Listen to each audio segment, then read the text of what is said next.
Welcome everybody. Welcome everybody to Healthwatch Oxfordshire's webinar today, which is on the 10-year NHS 10-year plan. Today we have some great speakers from Buckinghamshire, Oxfordshire and Berkshire West Integrated Care Board, known to everybody as ICB. We've got speakers, Daniel Levison, a Director for Places and Communities, Andy Ferrari, Director of Data Analytics and Technology, Dan Alton, Chief Clinical Information Officer, and Claire Oakley, Community Involvement and Insight Manager. For those that are new to Healthwatch Oxfordshire, we're here to listen to the voice and experience of people who use the NHS and care services and make your voice heard by commissioners and providers of services. It's so lovely to see so many of you here today to listen to the new 10-year plan. So how the webinar is going to work today, we've got presentations until 1:35, and then it's going to be over to yourselves to ask questions. I'm just going to pass you over to Dan Levison now, who will set the scene. Thank you. Thanks, Jazz. Now, I think I've got a couple of slides that's just going to give a bit of context that many of you may have heard before. And thanks for the introduction, Jazz. I'm Dan Levison, Director for Places and Communities, so part of the Integrated Care Board. And my particular responsibility is for developing partnerships in Buckinghamshire, Oxfordshire and Berkshire West, so these health and care partnerships. One thing that is consistent, so this first slide is the only thing really that is consistent within our system at the moment, is change. There is an awful lot of change going on, thinking about local government reorganisation in Oxfordshire as we see the options emerging for unitarisation of local authorities, so removing district councils. We've got a move towards devolution, which would involve a mayoral devolution over a bigger footprint for us. There's a transformation in social care that's on track for a report to be delivered in 2028. We've had announcements about the abolition of NHS England and incorporating into the Department of Health and Social Care. Also, we're in the process as an ICB. Many of you may have seen announcements about a new chair. We will be formally clustering to become Thames Valley Integrated Care Board, covering a population of about 2.8 million and incorporating East Berkshire along with Berkshire West to cover that whole Thames Valley footprint and reducing our headcount by 50%. There's also reductions in challenges around financial, the finances in providers, and we have this 10-year plan that we'll talk about a little bit more as we go through this presentation. Next slide, please. Just reminding people where we are in Oxfordshire. So this is it. We're one of the most rural counties in the southeast. What really typifies Oxfordshire, though, is the level of inequality that we see, probably as a result of the fact that we are a healthy, wealthy county. It does really highlight we have 10 of the most deprived wards in the country within our footprint. So 6 of them in Oxford City itself, 3 in Banbury, and then 1 in Abingdon. So real differences between the best off in our communities and the worst off. And down in the bottom, you'll see we've got an international, really, or 2 international NHS providers in Oxford Health and Oxford University Hospitals Trust. We've got our county councils that we talked about, and we've got 20 primary care networks or so. Next slide, please.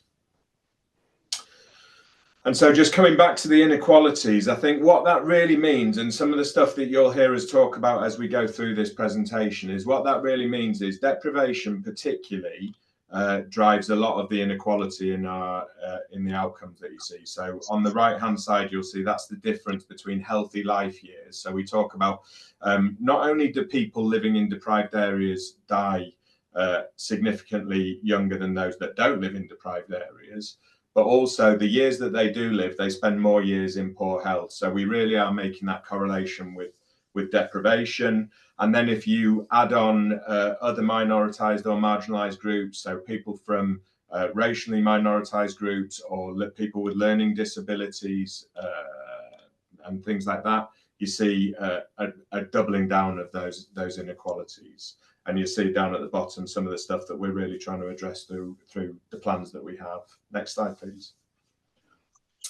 And just to say, we have a really exciting health and care partnership in Oxfordshire. We meet every month. We have the chief executives from the NHS providers. We have a representative from voluntary community sector. Our very own Veronica Barry from Healthwatch is a member of that board. We have GPs on there, public health. And what we're really trying to do is find ways of integrating and joining up the things that we do, make the best use of the collective resources and make decisions about joining up services for those priority populations, delivering better value care and focusing more on prevention and reducing inequalities. And we talk a lot about the 3 shifts that we'll talk about through the day, but I think just bear in mind, this is a new thing that is working, and I have a lot of faith that the opportunities to join up, the opportunities for us to work better as a system and collaborate is really what the future of our health and care system is. Next slide. I think that's it, is it for me? And then Claire, are you doing a little introduction to the 10-year plan? Yeah, I will do. Vicky, can we? You see that? Yeah, we can now. Yeah, so many of you might remember at the start of the year when we came out to try and get views for everyone based on the big ask nationally for local feedback. So that was the start of the NHS 10-year plan.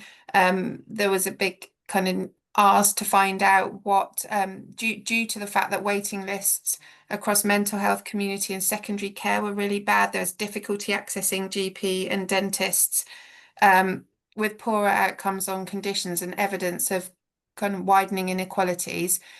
We wanted to know and ask people like how it could be made better. Dan's already touched on the fact that the current system was financially unsustainable. The NHS was spending nearly 40% of day-to-day government expenditure, and the more money wasn't consistently leading to better outcomes. We've got an aging population, but an increasing prevalence of long-term conditions, which was another kind of factor as to why the current model is unsustainable. Vicky, can we have the next slide, please? Thank you. So the 3 key shifts that have been identified, and this is nationally, is to move care from, where appropriate, from the hospitals to communities, to deliver care closer to home in neighbourhood health centres or through digital or at-home settings, hopefully making same-day GP appointments with more multidisciplinary teams and personalised care plans. Alongside this would be a big move from analogue to digital. So the NHS app will become more of a front door to access care. AI is going to be hopefully used a lot more to reduce admin and provide proactive personalised care and a single patient record across the health and care system. And thirdly, the move from sickness to prevention. So a big focus on tackling obesity, smoking, alcohol harm, mental health, working with local government and industry to create a healthier population, and also expanded genomics and predictive analytics to prevent illness.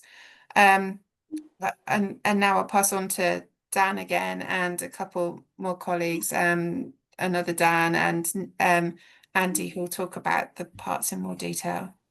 Yeah, thanks, Claire. So yeah, let's move in. So this just gives a little bit more detail about drills into what's in the 10-year plan. So really this plan is talking about a shift from hospital care to community. So really ending, as it says there, hospital by default by 2035. So really what we're trying to focus on is how we can deliver locally, proactively, more joined up care through what is known and what people may have heard talk about a revitalized neighborhood service. So designing all the things that we see in neighborhoods around people's needs.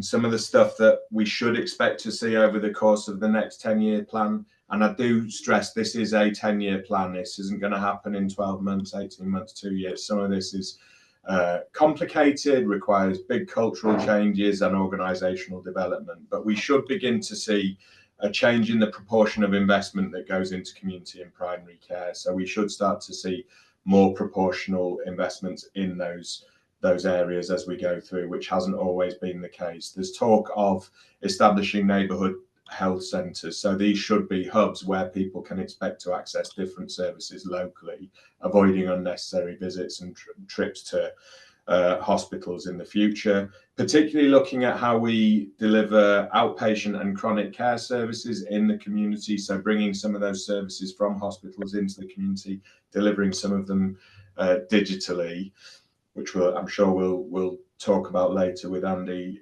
and Dan. And then the service model really shifting from wherever possible, we are going to deliver care in people's homes, and we're already doing a lot of that. It will be digital by default, and there will be local services, and you'll only end up going to hospital when it's absolutely necessary. Some of the bottom things are really how we're going to enable this to happen. So developing new workforce models, new ways of paying for and contracting care, so much more focus on outcomes at the end, so the combination of all the things that we do that deliver outcomes, and a greater work with local authority and voluntary sector that the NHS has been doing some of, but we can do more of. Next slide, please. So what is neighbourhood working? This is really how we're going to organise ourselves in the future. I don't think we've really settled on a definition, so apologies, this is probably somewhat imperfect, but really what we're talking about when we're talking about integrated neighbourhood teams. I see Hassan's just popped up on my screen. He's everywhere. Hi, Hassan. Integrated neighbourhood teams are professionals from health, local authority, voluntary sector, and I'll use voluntary sector as shorthand. Hopefully we understand that's voluntary, community, social enterprises and faith groups. So it's the coordination of these professionals that work in a particular place to coordinate and be more proactive about the care that they provide. There will be multidisciplinary teams that start to work together. So those are groups of professionals, probably led by a clinician, but not always, that can coordinate some of the care. So thinking about people with diabetes or cardiovascular disease or something like that, starting to coordinate all of that care around them. In its broadest sense, though, neighbourhoods are all of the things that we know are important to us. So if I go to Blackbird Leys, Rose Hill, Littlemore, Banbury, wherever, it's the barber shops, it's the libraries, it's our leisure centres, it's our community centres, it's those community groups that really create a cohesive asset base. And what we've got to do more of is make the best use of those things. I think it's important to say neighbourhood working isn't really a new thing. There's lots of examples of us doing it. There isn't going to be a load of new money for this. This is about how we coordinate the stuff that we already do in a better way to deliver for the residents that we serve. Next slide, please. And this is always my final slide, and I always say it's slightly self-indulgent. I think I've learned a lot over the course of the last 3 years while I've been doing this job. I do think fundamentally the bottom on the left-hand side, the messy diagram, is much more about how we're going to work. That's not Josh Linthal, who I also know is on this call, in the middle of that circle, but it's an example of how we work in a networked way, not just through our hierarchies, is the most important thing that we do. I think the thing that will get in the way of progress for us is an over-obsession with organisational forms, with contracts and with buildings. I think it's much more about the relationships that we have, the trust that we build between us, and our opportunities to work across organisational boundaries, take risks in a different way, and really, like it says there, work on the edge of what is possible. We have to give people the authority to be able to make these decisions as close to people as they possibly can. So I think that's really important as we go through this presentation. I'll hand over now to Andy just on the digital stuff. Thanks very much, Dan. And hopefully you'll see through this next part on digital that digital isn't mutually exclusive from the other two shifts. It really drives the other two shifts somewhat, as hopefully you'll see here. In the digital community within the NHS, largely we're really happy with what's been set out in the plan. So the plan itself sets out ambitions about the idea of a modernised NHS where care isn't just reactive but proactive, personalised and digitally enabled, which means that we're just not treating illness when it happens, but using the data and the technology to predict and prevent and adapt care for patients. So the plan talks about a digital reinvention of the NHS, with the NHS as the central platform supported by innovations like within artificial intelligence, for example, and we talk about wearable devices, genomics, and better and smarter use of data. So the overall aim of the digital aspects of the plan is to empower patients to take more control, reduce costs, but also improve access to services, transform healthcare, and get it into a service that's transformed from a non-analog model into something that's much more technology enabled for delivery. Next slide, please. So I mentioned the NHS app, and the plan positions the app as the digital front door to health and care services, with the ambition being to transform it into a world-leading platform, using words out of the plan itself, for patient access and care planning. By 2028, the app will do much more than book GP appointments or order repeat prescriptions, which is largely what it does at the moment. It will use AI to give instant advice for non-urgent needs through the My NHS GP module. Patients will have more choice through the More Choices module, comparing providers on outcomes, reviews, availability, and other things such as location, for example. And patients will be able to self-refer for certain tests and book consultations directly through modules such as the My Specialist module and the My Consult module, with information available on clinicians and care teams so that patients can make informed decisions through the app. And it will also support ongoing needs such as helping patients to manage medicines, vaccines, and monitoring their long-term conditions, coordinated care for children and dependents also. Next slide, please. So we've touched on the single patient record, which is to create a unified single health and care record for everyone. Now, there should be no more fragmented information across different NHS organisations. Patients will be able to control who has access to the record, and clinicians will be able to collaborate across organisational boundaries much more easily, as we know that the NHS is somewhat fragmented and the technology is quite advanced at the moment, but the single patient record is there to deliver care that's coordinated, personalised, and predictive. The AI integration in the ambition for the NHS is to become the most AI-enabled care system in the world. Again, I've taken a quote out of the plan itself. AI is to be used across settings, from diagnostics, drug discovery, and clinical pathways to care planning and population health. We'll also see technologies like ambient voice systems like AI scribes, which reduce the burden of note-taking and administrative coding. And at the front door, the digital front door, AI triage could help end the 8 o'clock in the morning scramble for GP appointments by matching patient need to the right service straight away. And in the background, AI-powered early warning systems will monitor data from wearables and medical devices to flag deterioration before symptoms appear. And that brings me nicely on to the next slide, please. So wearables and remote monitoring, these will become a core part of NHS care. Wearable devices will be integrated into a standard care pathway, particularly for prevention, chronic conditions, and care after discharge from acutes. These devices are to be provided free in high need areas. And data from wearables will feed directly into the single patient record and the NHS app.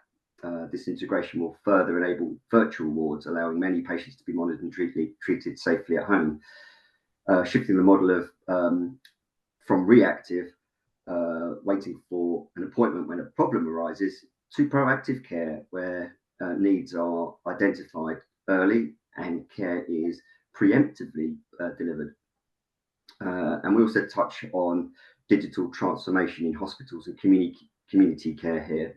By the end of the 10-year plan, all hospitals are expected to be fully AI enabled. Outpatient care will increasingly become served via digitally first settings, including the NHS app and remote monitoring at home. And digital telephony and triage systems will also support equitable access to care, so that patients can reach the right service quickly. Next slide, please.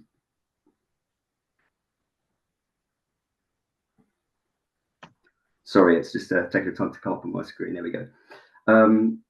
So digital first for general practice sets out a vision for moving towards a digital first model. GP appointments will be digitally triaged, so patients are directed to the right level of care quickly and efficiently. AI-powered advice and online consultations will help manage demand and ensure people get the guidance they need without unnecessary or avoidable delays. Patients will also be able to initiate digital follow-ups themselves, and automated messaging will reduce administrative burden for the staff and the workforce, and the use of digital technology in triage will ensure equitable access, making it easier for all patients to reach the right service at the right time. And digital transformation of the NHS isn't just about patients, it's about the workforce too. Every member of staff will receive career coaching, including opportunities to upskill in digital tools, so that everyone can confidently use the new technologies being introduced. And AI will act as a trusted assistant for nurses, doctors, and other healthcare professionals, helping with tasks such as clinical decision support and administrative work. And simplified single sign-on systems will streamline workflows, because there's a whole plethora of information of systems out there, and that will reduce the time staff spend on logging into multiple systems and allow them to focus more on patient care.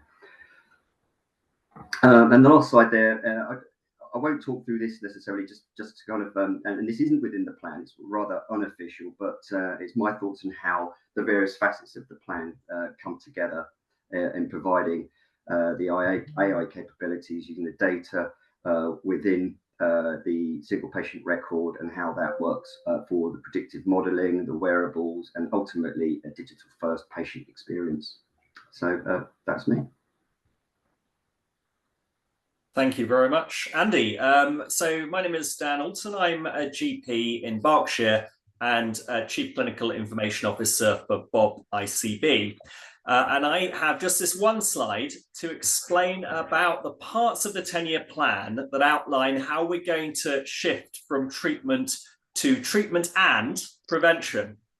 So I think the key premise here, as has been mentioned, both in this webinar and by our Health Secretary and others, is that the NHS is arguably not sustainable if we continue along the current trajectory. We have a population that is getting older on average, and that's great. It shows that the NHS and our health services are keeping people alive and hopefully healthier for longer. But we also have increased demand and, as has been mentioned, challenges around health inequalities. And in order to be sustainable as we move forward, we need to think of the NHS and the health and social care system not as just something that is there to prevent illness, but not as just something there to treat illness, but to prevent illness and keep people as healthy and ideally as happy and fulfilled for as long as possible in a coordinated manner. And so there's a whole section in the NHS 10-year plan outlining how we're going to focus on prevention. And they talk about tilting the NHS towards prevention, really focusing on those key elements that we know improve overall health and act as effective prevention strategies. Things like vaccinations, screening, and early diagnosis. And that can be supported by better use of data. So we know that vaccination uptake, for example, is very varied across the whole country and in Oxfordshire as well. We know that cohorts, that groups of our population have worse uptakes of vaccinations. That may be the case for a variety of reasons. There may be reasons relating to language. There may be reasons related to availability of appointments. There may be reasons relating to cultural factors. But we know that that variation in vaccination uptake exists. And therefore, we can support those cohorts who have poorer vaccination uptake and often poorer health outcomes more widely to benefit, if they wish, from that offer. And the same goes with screening, and the same goes with early diagnosis for long-term conditions such as cardiovascular disease and diabetes. We can use data to identify the groups that would benefit from extra support, extra interventions in order to tilt not just to treatment, but to prevention as well. The NHS 10-year plan then goes on to talk about genomics quite a lot. Now, genomics is looking at our genetic makeup to identify those individuals who may benefit from early interventions. Now, this may seem quite sci-fi to a lot of people, myself included, but this is technology that is becoming available at an increasing pace. And so the 10-year plan talks a lot about making use of this technology. It does highlight concerns about privacy and other concerns about the fact that this technology around genomics is still in its infancy in many regards, but it is committed to genomics being a major part of the NHS and how it shifts to prevention over the next 10 years. And then, as Dan has mentioned, neighbourhood health is going to be increasingly how we deliver care closer to people's homes, thinking about the shift from delivering care in a very one-size-fits-all approach to delivering care matching the needs of those neighbourhoods, those local places that people really live in. And the NHS 10-year plan talks about incentives to try and help move a lot of this preventative care from hospitals to neighbourhoods. And so we will see, hopefully, significant changes in how care is delivered closer to home, including that prevention element as the next 10 years progress.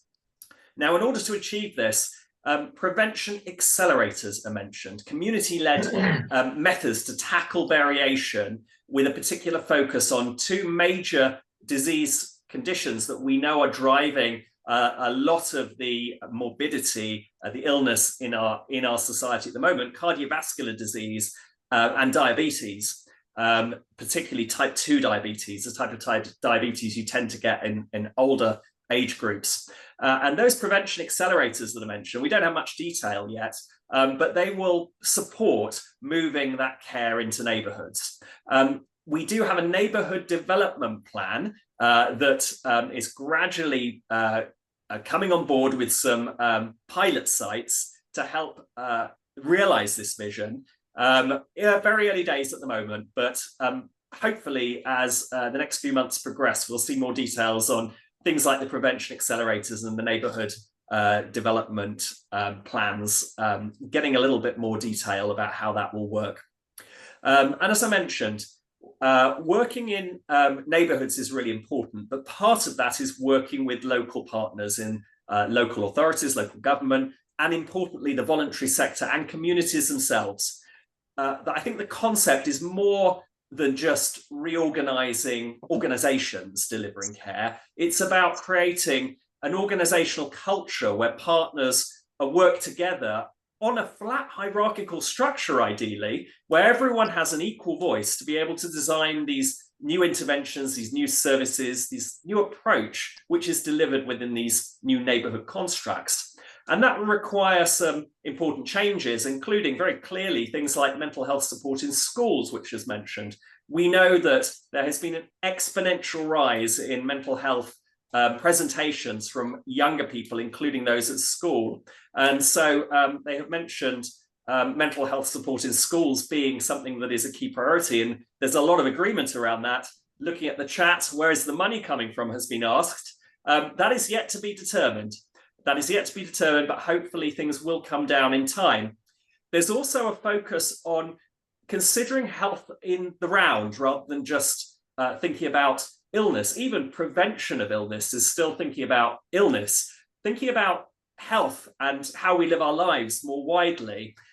You can start thinking about things like work being a factor. We know people who are not in work, that is rising in this country. And we know that generally working in many cases is good for your health, both physical and mental. So the 10-year plan talks about these neighbourhood services having work coaches included. Again, very little information about exactly what that'll involve, but in a way, a good commitment to thinking more holistically than just in terms of health presentations and a sort of biomedical model. And the final thing that it's worth pointing out along the same lines is the concept of anchor institutions is mentioned. These are the large institutions that sit within our geography that are large employers often, large parts of the community. And there's really a call for these anchor institutions to step up to the plate in supporting society being more healthy. So examples of anchor institutions in Oxfordshire, the University of Oxford and the other universities, the local authority, and of course the NHS itself. The NHS is a huge employer. In most areas, it's the biggest employer. So what is the NHS doing about supporting health, healthy living, sustainable healthy living in our own workforce and their families, potentially? So the concept of anchor institutions to support prevention is another thing that is mentioned. But hopefully that gives you a flavour of what is contained within the 10-year plan.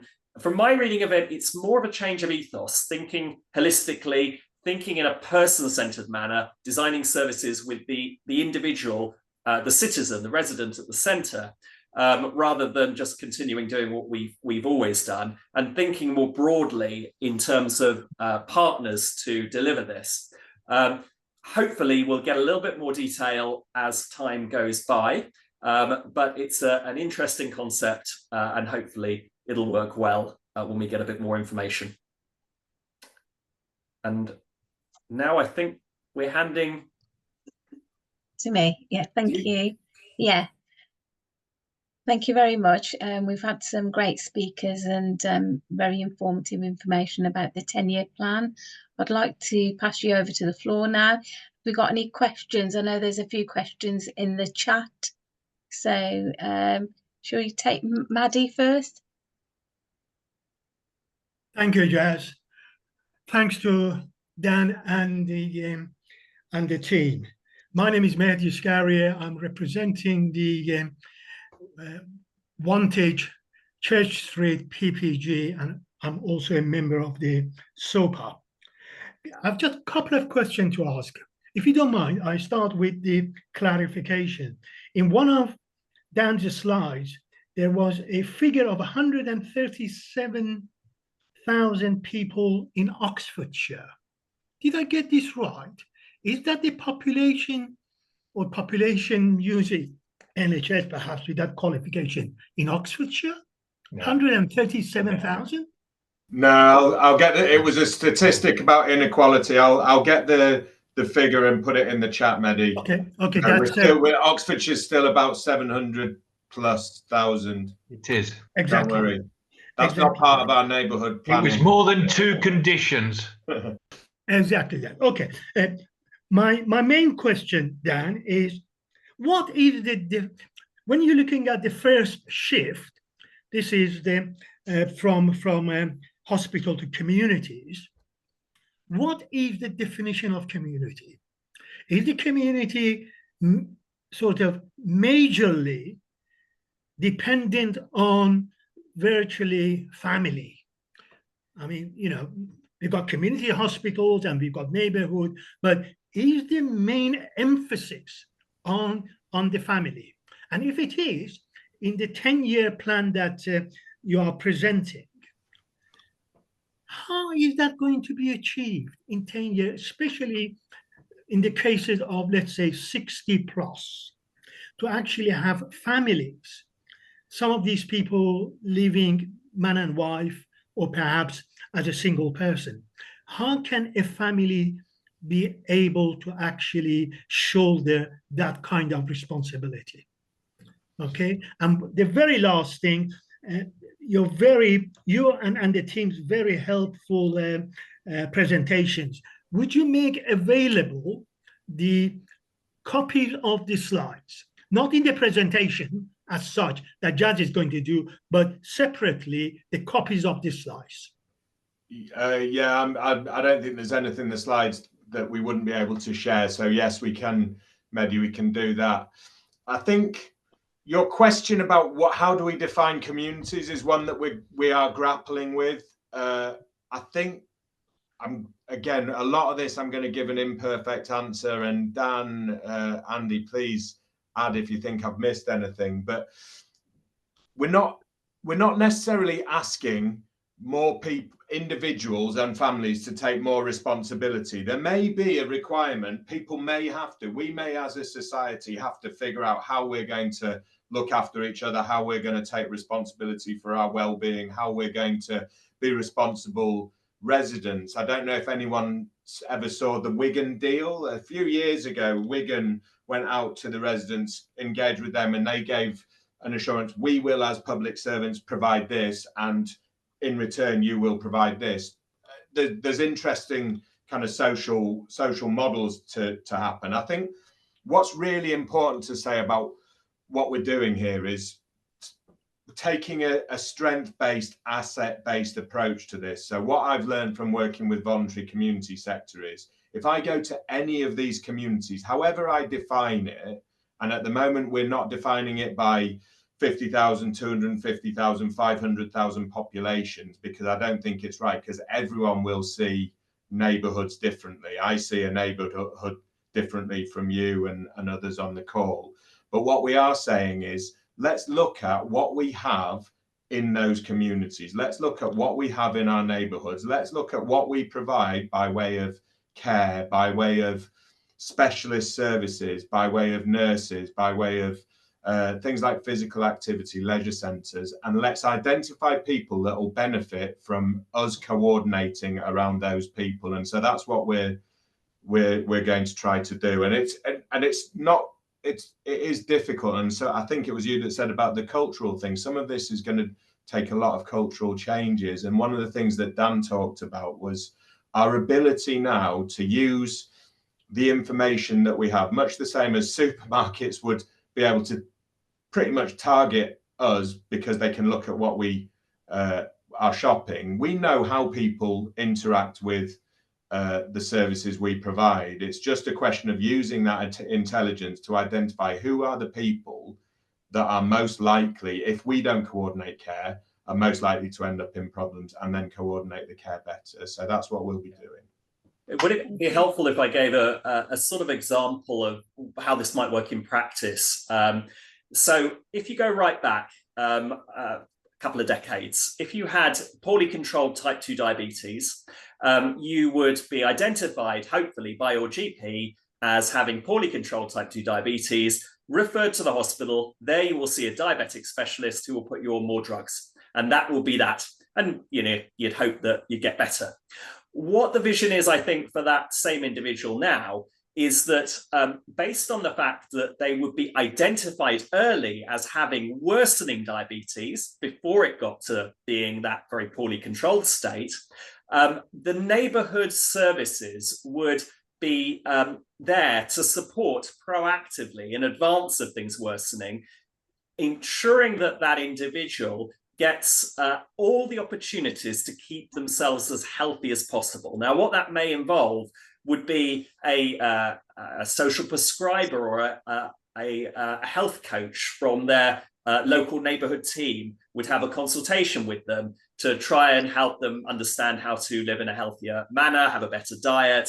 They will link them with, for example, a local park run. So if your neighbourhood in question that this individual lives in has a very successful, very well-run park run, then the park run will work with the neighbourhood health team to ensure that it's very easy for people to sign up to join that park run.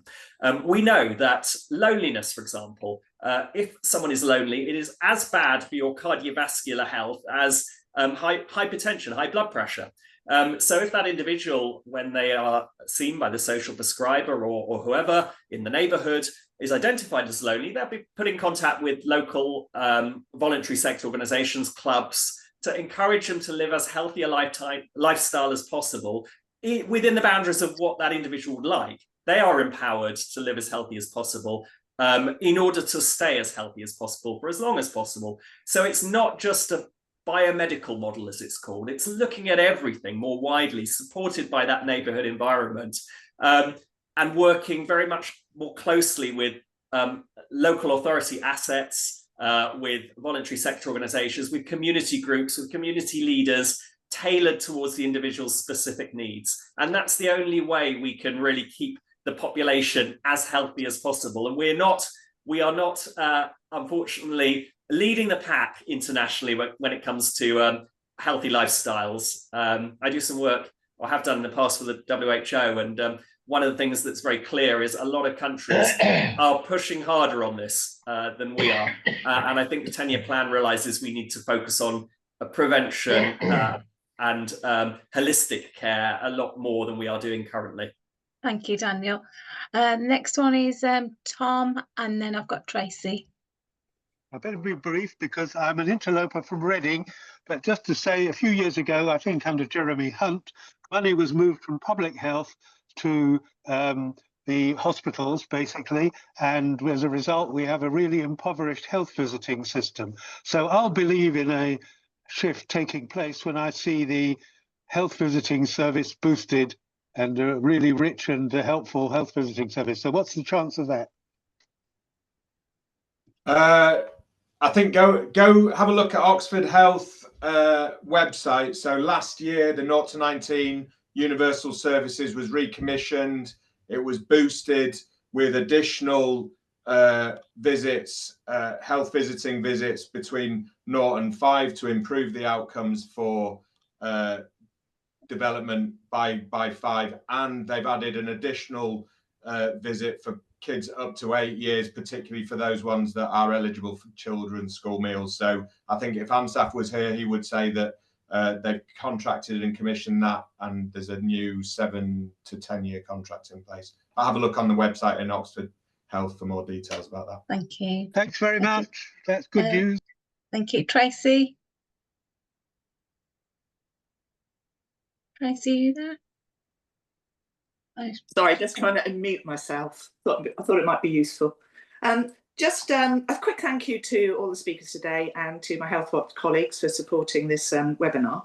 I'm a bit concerned because there's always been an acceptance that when you're actually doing a major service change, in the past it had always been a double running issue where you would have money supporting the existing service until it transferred to the second. And I think that's highly unlikely in our financial environment. And I just wondered just how confident the ICB is that we can actually make this change within the time frame. Dan. Tracy, I didn't recognise it. Everyone, Tracy was one of my first bosses in the NHS.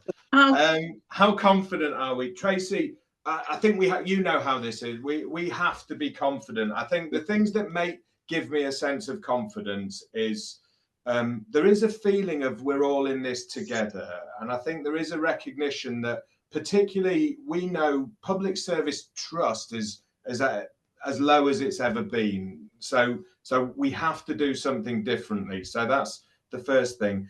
I really have a sense, particularly in Oxfordshire, and you'll remember when we began this journey of joint commissioning partnerships with our local authority, the sense of partnership and collaboration and togetherness is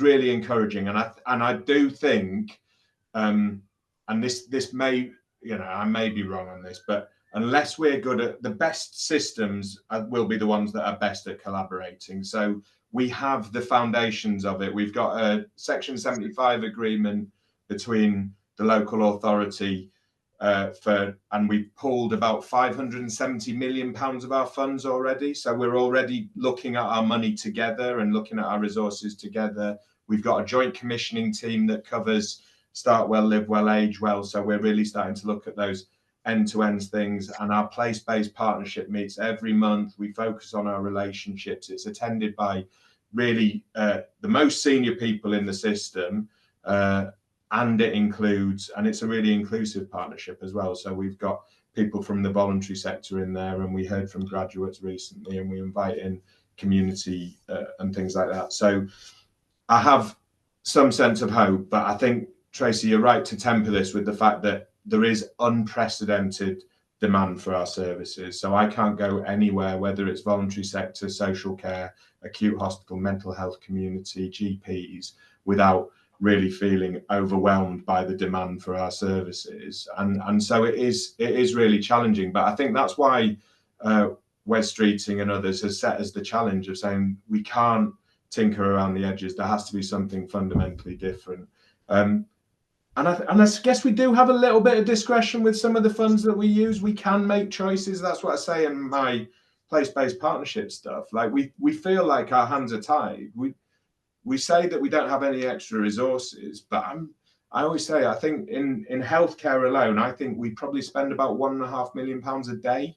We have about £1.5 billion just in healthcare in our system. So we do have money. It's just the choices that we make, I think. Well, I'm very, like everybody else, we're all hoping this will succeed. I've got one other very quick question, and it's about information and our data, and how it's going to be shared, and will there be opt-outs for people who don't want it shared outside of the NHS? I'm not certain if anybody can answer at the moment, but I'm putting it out there otherwise. Yeah, that's right. There's one of the things, if I'm going to be bit more open about my thoughts on the the 10-year plan, is that it talks about a single patient record, but ultimately that feeds off something, the premises for that feed off something called the federated data platform, which is a kind of big database of patients and patient information. The policies and opt-out model for that would need to, of course, deal with quite radically, because as I said, that's just an important part of confidentiality, data protection, and what we owe to patients and citizens in terms of how their data is used. But it's of the highest importance, and often when we try to do digital things, it's those information governance matters that really need the most careful thought. Often it's the technology, the easy bit, it's the change management, it's the other policy type stuff behind it that is really difficult, information governance being one of those things.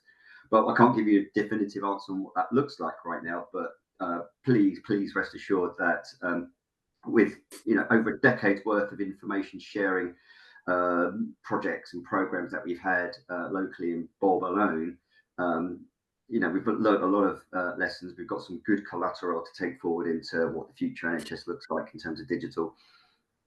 Thank you. Thank you. Bridget? Yes, thank you. Can you hear me? Yeah.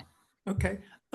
I just have one point that I would like to make about my generation of people. I'm 80, and I would say that there are a large number of my age and some of those younger who, of course, don't use apps.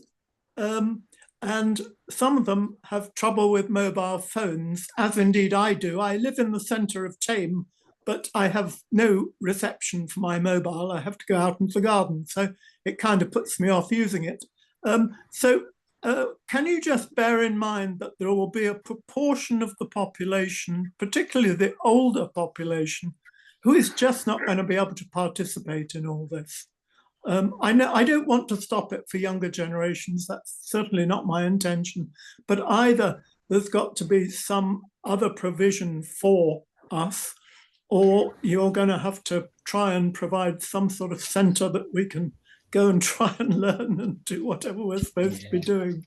Thank you. Encouraged to see you using your iPad according to your little name tag there to access this Zoom session. But I totally agree. And my parents are in their 80s and 90s now, and often I challenge them to use the technology to manage their access to services, and it's very, very difficult for them. And when I see what banks have done to them now, we just cannot go into an environment where we're excluding a significant cohort of patients with the most pressing need for healthcare services. So with all these sort of things that we do from a digital perspective, there's an equality impact assessment that formally sets out the risk of exclusion to cohorts of patients when we do certain things. Again, I can't say what these things will look like, but I think, again, rest assured that services will remain accessible by similar means. It's just improving access to people that are well versed in using technology for the future. And as you say, you know, there is a generation that's coming up that does everything using technology. No, thank you. I just wanted to make sure that you hadn't forgotten us. Absolutely not, no. Yeah, Andy, and I think it's really important to say this isn't. Not everyone is going to have to go down that one route, and there will be options. But similar to not everybody has to go to hospital, or we have to give a range of options and meet people's needs. But I did read somewhere that people over 65 are the biggest adopters of new technology, or the most rapid adopters of new technology. I don't know whether that's true or not, but I think there is one more point on this, which is it is quite challenging, I think, irrespective of the health side of things, if you can't use technology. You know, unfortunately, if you go to park somewhere, many places these days, you need to use an app. So what can we do as part of neighbourhoods, not just to provide alternative ways to access services for those who are not comfortable with using digital means? That is absolutely necessary, but coupled with that at the same time, is there a way we can provide support to upskill those individuals so that if they want to be more confident using digital means in everything in life, not just health, that support is there as part of the neighbourhood's commitment to ensure that people are able to live more fulfilling lives. And that's something we've been achieving in our digital literacy work, which we won't have time to explain in the last 5 minutes, but it is something that we are trying to support. Okay, Barry, thank you. Barry? Yes, indeed. Thank you very much for these very thought-provoking. The big theme, I would have thought, subliminal, is education of people. Over the last 2 years, I've had unfortunate health with my wife and so on, and a member of the PPG and SOPAS. And it's become obvious to me, people do not know what is out there.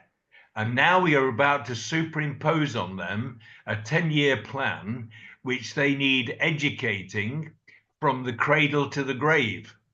And that is a very big commitment to produce the management of change. Any thoughts on that? Who wants to take that question? Daniel? sorry, Barry, can you just repeat that, as I lost my internet connection halfway? I say, this is about the management of change over almost half a generation or a generation, and it's about education. And I think it's the subliminal aspect of this 10-year plan. You've touched on it with coaches in industry, I think it was, but it's bigger than that. It is across the piece in terms of cradle to the grave, of getting people educated as to what is there, how to interface with it, and that is a big aspect, and that is a big challenge in itself. Yeah, if I start, and Dan, if you wanted to add anything, I think part of the thing that what I've learned, again, learning from how voluntary community sector work, is there is something about the involvement and the engagement. So as long as we can involve people in the change that we're doing, I think we're going to be more successful and more sustainable. It is involvement. Wantage is a good example of how we did that with the community hospital and where we were and where we are now.